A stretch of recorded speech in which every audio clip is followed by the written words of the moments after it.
If God is first in your life, then everything will come into order. Now, I'm not saying you won't have difficulties or problems or go through struggles. Jesus said in this world you'll have tribulation. But would you rather go through tribulation with everything in order or everything out of order? And hear me, if Jesus is first, if God's first, everything will come into order in your life. If he is not first, then nothing will come into order in your life. So I want to show you this principle, because this principle is a principle that runs all through Scripture, from Genesis to Revelation. Here, so let's start Exodus chapter 13, look at verse 1. It says, "Then the Lord spoke to Moses, saying, Consecrate to me all the firstborn. Whatever opens the womb among the children of Israel, both of man and beast, it is mine." You give the tithe first. You don't pay your bills and see if you have enough left over to tithe. You give the tithe first. It's the first 10%. It's not just 10%, it's the first 10%, because it takes faith to give the first. See, God said, when your sheep has a lamb, give me the first one. It takes faith to give the first one before you have any more. You don't know if the sheep's going to produce anymore. That takes faith.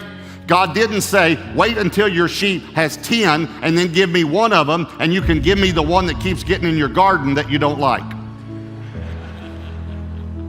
No, he said, you give me the first one before you have any others. See, so many people think it's not the 10% that enacts the blessing, it's the faith that enacts the blessing. It's giving the first 10%. And the reason I say that Jesus is God's tithe is because God gave Jesus first. He didn't wait to see if we would clean up or straighten up to give his son. God gave Jesus when we were mocking him and spitting on him and nailing him to a cross. Romans says it this way: while we were yet sinners, Christ died for us. And Romans also said this way, that God gave Jesus in hope. In hope. And that word, the root of that word is faith.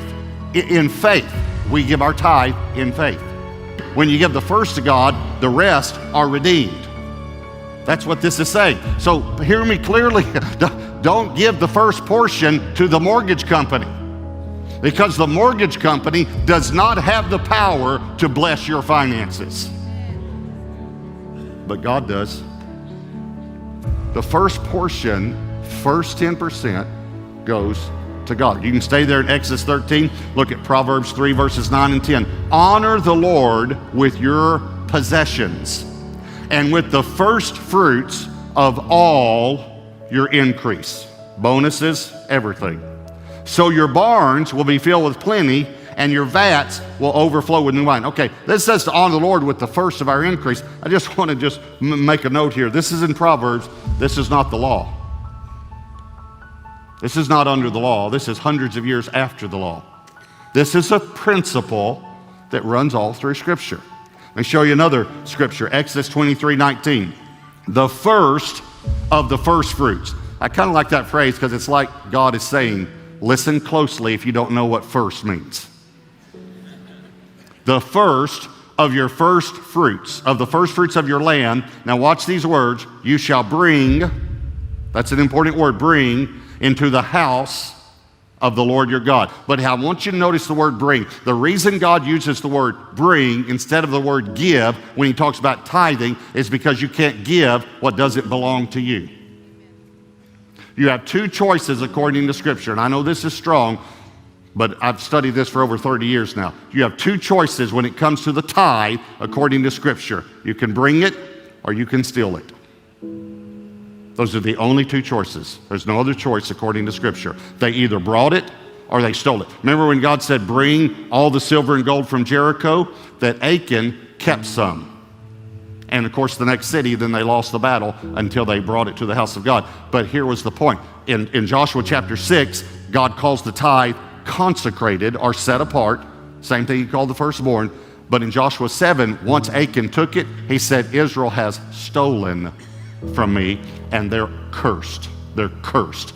It's consecrated when you bring it to the house of God. It's cursed if you leave it in your bank account. Here's a real simple, straightforward question. Why would you want something cursed in your bank account? I mean, it has enough problems. Why wouldn't you want your bank account blessed? See, it takes faith to give the first. It takes faith to believe that 90% redeemed and blessed will go farther than 100% cursed. It takes faith. So you give the first. When I was in college, one of the students asked one of the professors, why did God accept Abel's offering and he didn't accept Cain's? And the professor said, I really don't know. And for some reason, I've always remembered that, but when the Lord showed me this principle of firstborn and first fruits, you actually will see why God accepted Abel's and he didn't accept Cain's. Well, watch Genesis 4, verses 3 through 5. And in the process of time, now those words are very important. In the process of time, it came to pass that Cain brought an offering of the fruit of the ground to the Lord. Notice it specifically does not say that he brought first fruits. He just brought an offering in the process of time.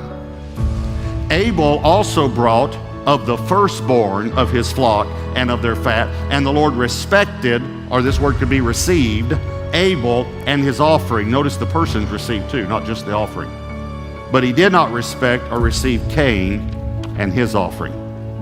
It's simple, isn't it? Cain was a farmer, he didn't bring first fruits. Abel was a rancher, he brought firstborn. God said, I'll accept that, I will not accept that. Then accept it.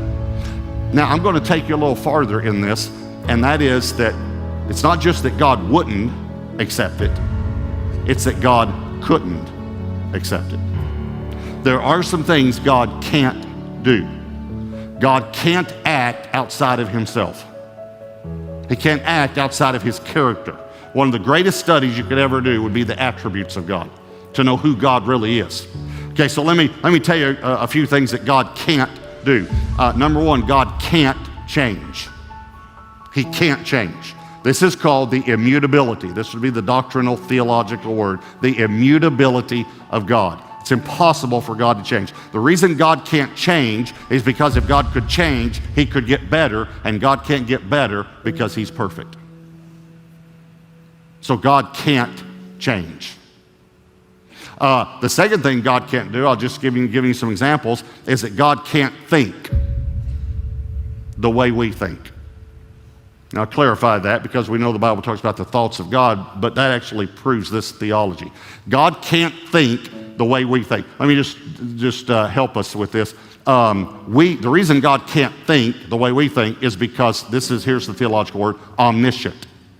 Omniscience, the omniscience of God. Break it down, it's two words, omniscience. Science means knowledge, omni means all. God has all knowledge. So the reason God can't think the way we think is because we think to figure things out. God's not trying to figure anything out. Let me say it another way when we're talking about God's thoughts. Nothing has ever occurred to God. God has never said, you know what I just thought of? I just thought of something I've never thought of before. He's never said that. You know why? Because he knows everything at the same time. Hey, I have a new little thought on this. When we talk about that God, nothing's ever occurred to God, let me say it another way. God has never heard something and said, oh myself.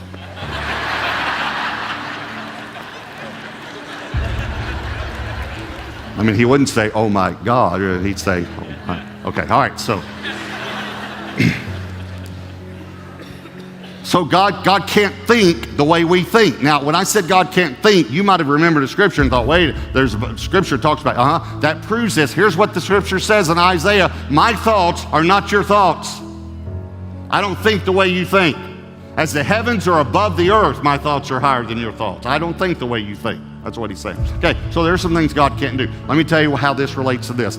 God can't be second. He can't be second. This is called the preeminence of God. You know, you've heard of eminence, but God is preeminent. That means he's not only first of all, he's before all. He's higher than all, he's above all, He's first. He's before all. So God is first. Now, we in our lives, we talk about putting God first, and that's good because we do need to put God first in our lives. But I just want you to know something. Even if God's not first in your life, He's still first. You didn't rearrange His order in the universe. He's still preeminent. So God can never be second. So this is why I'm telling you, the reason God couldn't accept Cain's offering is because God's always first, and Cain did not bring a first offering. And God said, I'm sorry, I can't accept a second place offering because I'm always in first place. I can't accept it. Now, we need to think about that when it comes to the tithe. See, it represents who's first in your life. You can, and I know some of the things I'm saying are strong, but you can tell me all day God's first in your life, but let me see your bank account. And I'll tell you who's first. Where does the first 10% go? But let's say that I give you 10 $100 bills. So you have $1,000 in your hand, okay? So this is the math part, right? So you have $1,000. Let me ask you two questions, all right? $1,000, the word tithe, remember, means 10%. So how much is the tithe?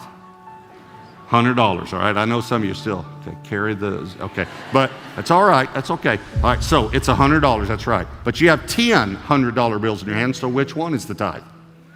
The first one, yeah, okay. The one on top, someone said, all right, let me say it to you a different way, all right? It's the first one that leaves your hand.